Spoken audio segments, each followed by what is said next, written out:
बरसी है मुझ पे मेहर आसमानी, मोहब्बत का देखो असर आसमानी। पहला गाना है किसी ओटीटी सीरीज का, जो कि चार्ट में नंबर 1 पे है। पापा मेरी जान पे, उस पे हमने बहुत वक्त बिताया साथ में। वो गाना फिल्म में कई जगह आना था। 13 अंतरे लिखे थे, जिसमें से हमने चुन के फिर 4 अंतरे फाइनल किए। सिचुएशंस बहुत कम हो गए हैं। बच्चों के गाने कितने कम हो गए हैं। जैसे पिछले साल मैंने एक फिल्म के लिए गाना लिखा था, मलयालम फिल्म थी। उसमें एक गाना था जिसमें कि बॉम्बे सिटी को डेडिकेट करता हुआ एक गाना था।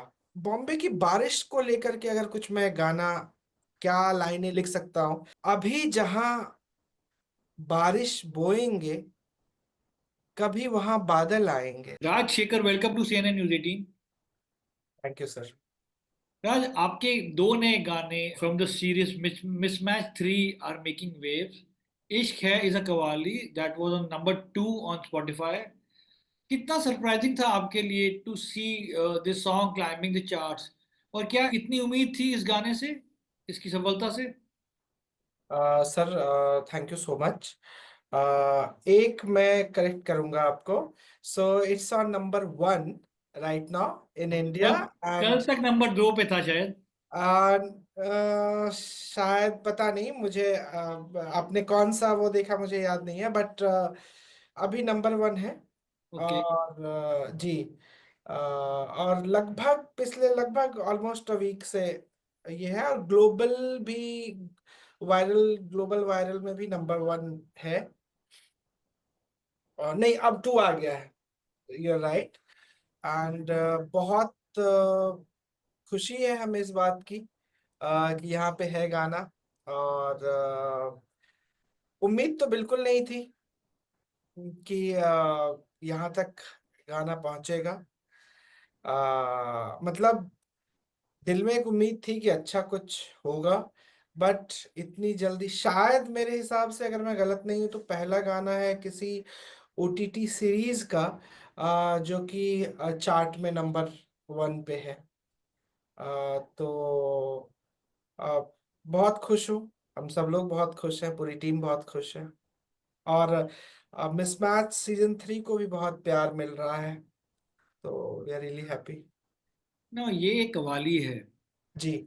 आज हम we don't hear many qawwali in films और in the series. For instance, I think there was one which was in jubilee.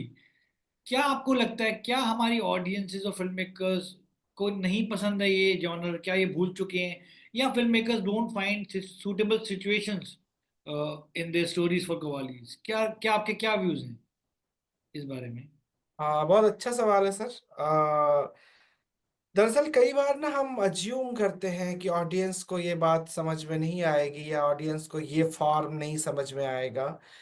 और अगर मैं इस मैच की ही बात करूं तो पिछले सीजन में हमारी एक गजल या नज्म कह सकते हैं उसे, ऐसे क्यों, जो कि रेखा भारद्वाज जी की आवाज में और अनुराग सैकिया का म्यूजिक था उसमें, वो भी बहुत पसंद किया लोगों ने। और इस बार ये कव्वाली, कव्वाली इन्फ्यूज विथ ठुमरी, जो कि बिल्कुल राग बेस्ड है। और बहुत ही एक इंडियन फॉर्म है। सो मुझे लगता है कि हमें शायद एक बार वो एजम्पशंस को दूर करके, हमें बहुत दिल से, बहुत ट्रांसपेरेंसी के साथ और ऑडियंस को एक रिस्पेक्ट देते हुए, कि यार हम उनको ये ना समझे कि वो नहीं समझ पाएंगे, वो सब समझते हैं। और मेरे लिए किसी भी, मतलब पिछले साल भी एनिमल के गाने चार्ट्स में रहे लगातार, मतलब हफ्तों तक वो चार्ट्स में थे हमारे गाने। पर इस तरह का जब कुछ एक ऐसा फॉर्म जो कि हम समझते हैं कि लोग उस तरीके से रिसीव नहीं करेंगे, और वो इतना अच्छा उसको रिस्पांस मिलता है, तो खुशी जो है वो दोगुनी हो जाती है। क्योंकि लगता है कि हमने एक रिस्क लिया। जो मेकर्स है, जो म्यूजिक टीम है, उन्होंने, हमने जो रास्ता चल रहा है, और खास तौर पे ये सीरीज अगर देखें तो ये एकदम जिसको मॉडर्न जनरेशन का कह सकते हैं, आप जेंजी बोलते हैं जिनको, उनके उनके लिए ये सीरीज है। उसके बावजूद भी इसमें गजल या कव्वाली तरह की चीजें ला पाना, ये मन में तो एक वो रहता है कि हम रिस्क ले रहे हैं, पर हम अपनी ऑडियंस को बहुत ही रिस्पेक्ट से देखते हैं, और हमें लगता है कि अगर हम ऑनेस्टी के साथ, ट्रांसपेरेंसी के साथ उनसे दिल से बात करें, दिल से दिल की बात करें, तो वो बात पहुंच जाती है। आपने बात की आपके दूसरे गाने फ्रॉम द मिसमैच थ्री, ऐसा क्यों, जिसे गाया है रेखा भारद्वाज ने। क्या आप इमेजिन करते हैं या डिसाइड करते हैं लिखते समय कि इस गाने के लिए कौन सा सिंगर सूटेबल होगा? आ, मतलब ये मेरी सिर्फ एक अकेले की चॉइस नहीं होती है। ज्यादातर बार टीम ही डिसाइड करते हैं कि हम लोग म्यूजिक डायरेक्टर, जिसमें कई बार मैं भी पार्ट होता हूँ उसका, और डायरेक्टर, कि उनको क्या गाना बनते बनते ना, पहले तो नहीं सोच के जाते कि ये ऐसा करना है, पर गाना बनते बनते अपने आप में एक वो जब वो शेप ले रहा होता है, तब समझ में आने लगता है किस तरह की आवाज हम इमेजिन कर सकते हैं, किस तरह की आवाज के साथ वो गाना जो है वो और ज्यादा खूबसूरत लगेगा और ज्यादा मीनिंगफुल लगेगा। और ऑडियंस को किस हिसाब से वो एक एक इमेजिनेशन होता है कि अच्छा, इस टेक्सचर के साथ अगर ये ऑडियंस के पास जाए तो ऐसा लग सकता है। तो देन आप दो लाइनें रिसाइड करना चाहेंगे आपके इस गाने की फ्रॉम मिसमैच थ्री, इश्क है से। इश्क है से गाने बहुत अलग अलग टुकड़ों में है, तो मैं कुछ लाइनें बोलता हूँ कि बरसी है मुझ पे मेहर आसमानी, बरसी है मुझ पे मेहर आसमानी, मोहब्बत का देखो असर आसमानी, पैरों के नीचे जमीन उड़ रही है इश्क में हर सफर आसमानी। तो बेसिकली मोहब्बत को और इश्क को और प्रेम को, ईश्वर को पाने का एक रास्ता बताया गया है। वो सूफियों के यहाँ भी है, और हमारे यहाँ भी जो हिंदी काव्य परंपरा में भी जो प्रेम मार्गी कवि है, उन्होंने प्रेम को ईश्वर तक पहुंचने का एक रास्ता बताया है।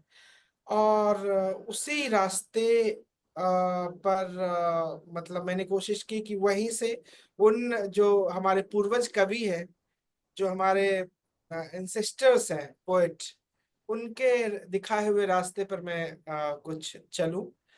और ये वही है कि है इश्क में हर सफर आसमानी, वो वहीं तक पहुंचने का रास्ता है। सो इश्क की बात हो रही है तो as a lyricist, apart from the love songs, which are the other genres of music जो आपको लिखना पसंद है? आ, देखिए, एक फिल्म में लिखते हुए मजे की बात यह होती है कि किरदार जो लिखवाता है हम वो लिखते हैं। तो आ, कभी वो लव सॉन्ग के अलावा, जैसे आ, एक फिल्म थी हमारी सांड की आंख, अब उसमें एक भी लव सॉन्ग नहीं है। एक तरीके से लव सॉन्ग है, पर वो सेल्फ लव का है, कि और अपने देश से प्यार का गाना है। आ, एक तुम्बाड में जैसे हमने लिखा, तो तुम्बाड में वो बिल्कुल एक आ, अपने हिस्ट्री को तलाशने का एक गाना था। आ, जैसे उरी द सर्जिकल स्ट्राइक में जब हमने लिखा, तो हमें उसमें आ, अपने जो गोल्स हैं और जिंदगी वो कहाँ ले जा रही है, इसके ऊपर वो गीत था। तो मैं तो बहुत शुक्रगुजार हूँ कि फिल्मों के किरदारों के जरिए इतनी अलग जिंदगियों को जीने का एक मौका मिलता है हमें। और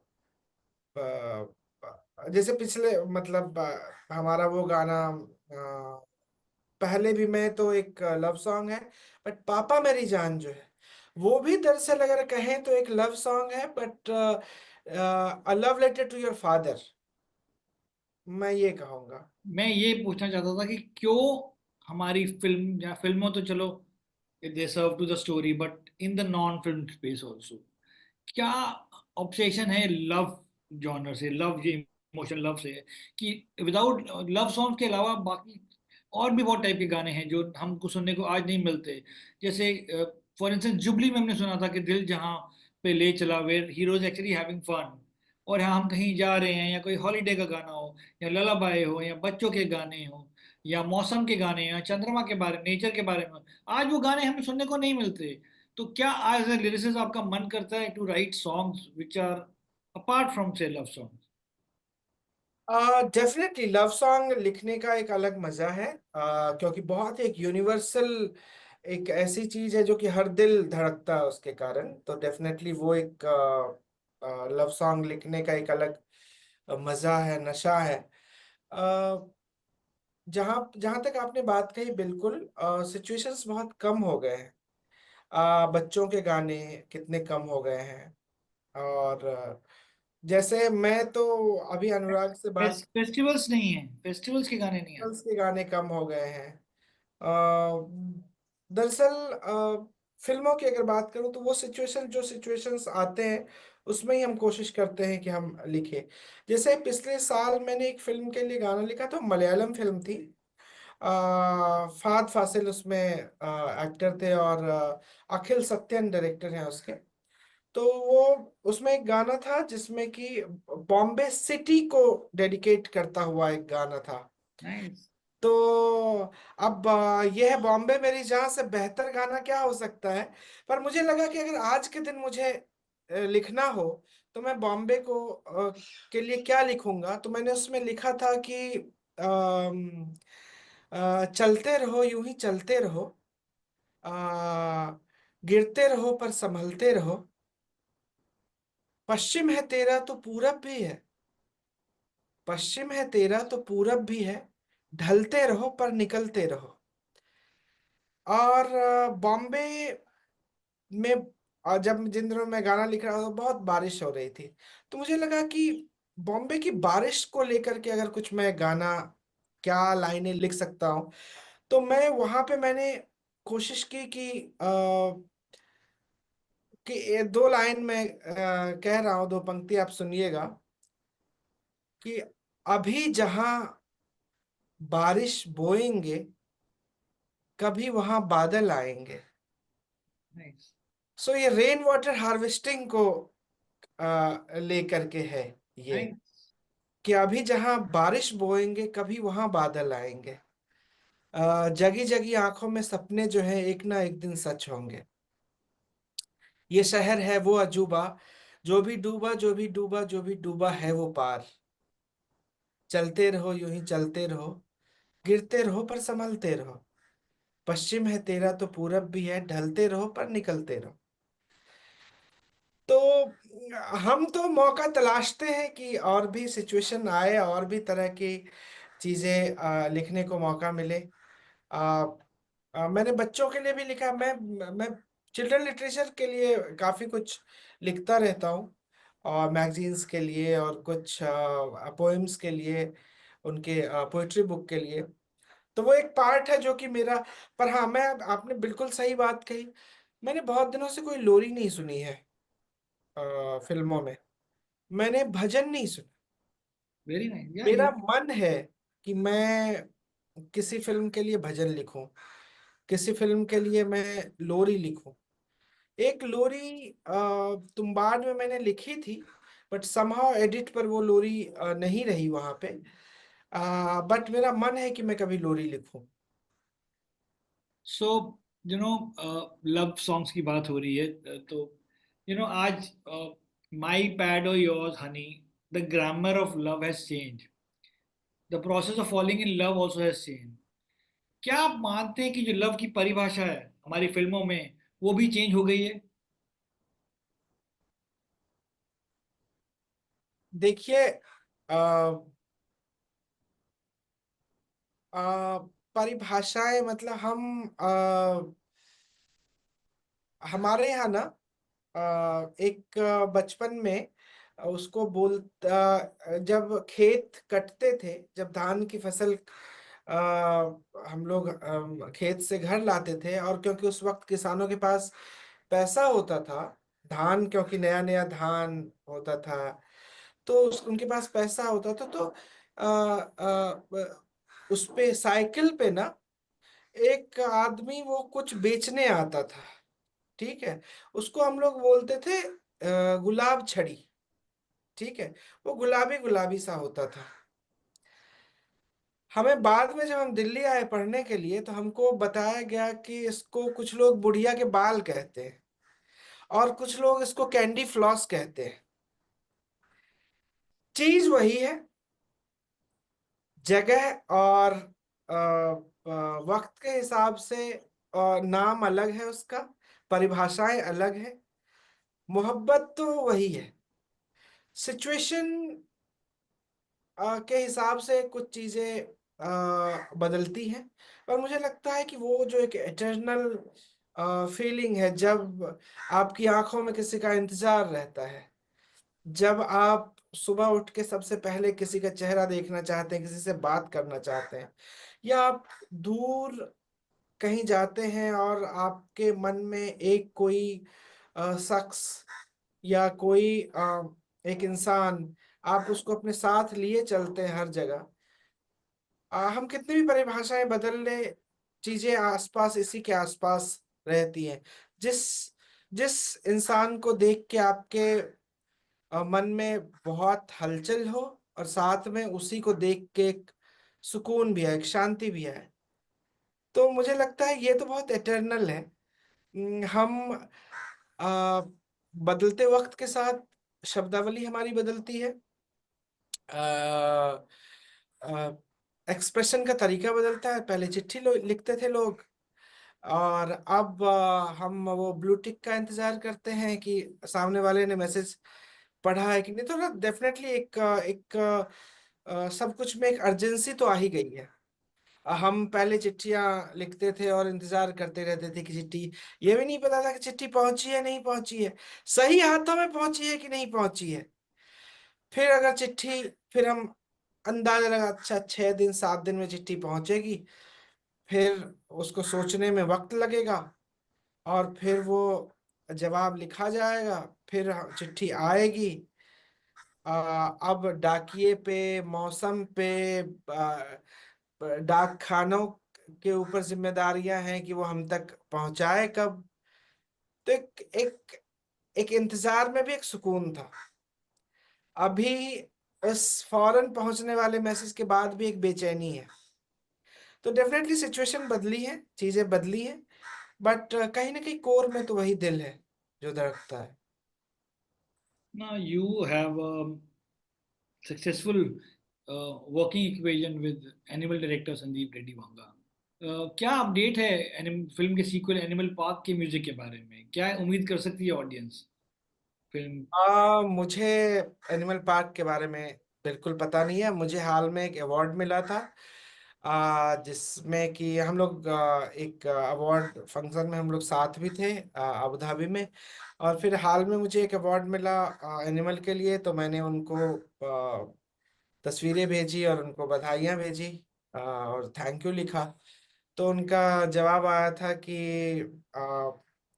very soon we are meeting, मैं बहुत जल्दी आ रहा हूँ और मिलते हैं हम लोग। और कुछ 2-3 सिचुएशन है जिसके बारे में मुझे आपसे, 2-3 नहीं, मैंने उनका कुछ सिचुएशन है जिसके बारे में मुझे आपसे डिस्कस करना है, आपसे बात करनी है। और मैंने कहा बिल्कुल ठीक है। मैंने नहीं पूछा कि वो एनिमल पार्क के लिए है, स्पिरिट के लिए है, क्या है। मैंने बिल्कुल ये सवाल नहीं किया। अब देखते हैं वो कब आते हैं और कब बात होती है। पर कितनी इन्वॉल्वमेंट होती है संदीप रेड्डी वांगा की फिल्म के म्यूजिक मेकिंग प्रोसेस? बहुत ज्यादा कोलैबोरेशन होता है और इंटरफेरेंस नहीं होता। दो गाने बिल्कुल अलग। पहले भी मैं पहले भी मैं का पूरा हिसाब किताब 7 दिन का था।